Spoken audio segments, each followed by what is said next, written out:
ચાલો મિત્રો આપણે જોઈએ કે પ્લેન સીમ કેવી રીતે બનાવવામાં આવે છે। પ્લેન સીમ બનાવવા માટે મેં અહીંયા બે કાપડના એક સરખા ટુકડા લઈ લીધા છે, જેના પર મેં કાપડની સીધી બાજુ અને ઊંધી બાજુ બંનેનું માર્ક કરી દીધું છે। ત્યારબાદ ગ્રેન લાઇન પણ દર્શાવી છે। ગ્રેન લાઇન એ કાપડની લંબાઈને દર્શાવે છે। પ્લેન સીમ બનાવવા માટે બંને કાપડના ટુકડાને એકબીજા પર સમાન રીતે ગોઠવી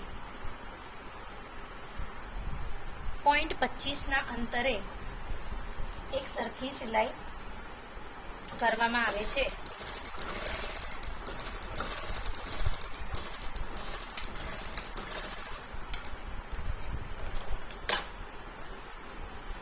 તો મિત્રો તમે જોઈ શકો છો કે આપણે એક સરખી સિલાઈ કરી છે અને આ આપણો પ્લેન સીમ બનીને તૈયાર છે।